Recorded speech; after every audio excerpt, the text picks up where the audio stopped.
Now this whole sequence here, they end up falling through the floor, and it was really horrible. We we ended up getting this back, I think, just as an Israeli wedding was caught on video, falling through the floor of a large building. Like they were up somewhere on like the fifth or sixth floor of a building having a reception, and everybody's dancing, and then the floor gives out and they all fall through just like this. And it was such a weird coincidence that this was done right at the same time, and that this news story came out right at the point where this was basically finished. They showed it on TV. Everybody was standing around in the crew watching this Israeli wedding, and everybody's in shock watching all these people fall through the floor, and they fell down. I don't know how many died, or if many died, but or if any died, but most of the crew's sitting there watching it, just shocked. And Joe Daniela, one of the board artists, walks up behind the crew and sees it, and he didn't know it was a news program. He thought it was some joke photography. So he's laughing at this horrible thing of all these people going down through this hole. I just remember I started laughing too because I just thought it was funny that he it was just such a bad reaction to this. Oh, the crew just they never looked at us the same again. But it was just a mistake. When Joe understood it was a real occurrence, he felt bad. The Lice Queen here was modeled after Alien, and actually some of the lines of Verminstrasse here from Aliens, the movie.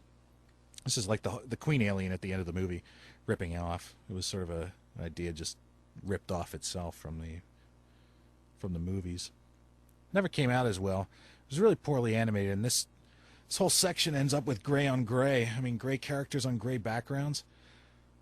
Not a wise choice. Not well done. I mean, yeah, there's some cool grays and hot grays, but still, it's just grays. Can't even see over top of Melvin's head. There's supposed to be a claw swishing. You can't even make it out because it was black. Just one of our lousiest choices. And the storyboards are actually a lot better than this. Our layout crew overseas sort of changed the drawings to a degree. And the design was changed as well.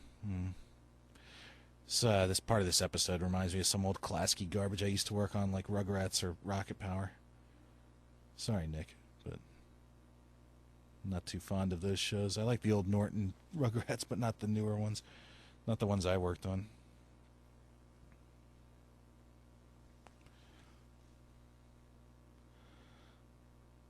Now, the whole joke, I hope it plays off, is that thing cores Zim like an apple.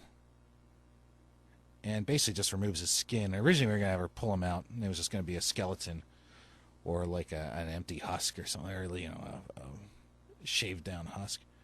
And we had to go through several revisions to sort of get what comes out, which is this veiny little Zim wiggling around, which is actually animated very, very funny.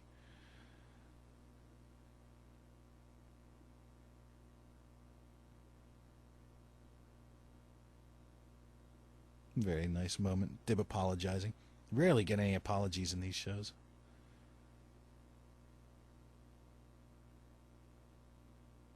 There you go.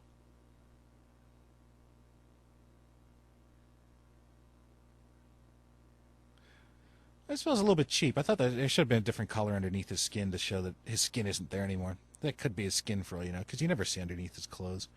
But at least we had those little mottled lines on him. Looks like a melted plastic toy.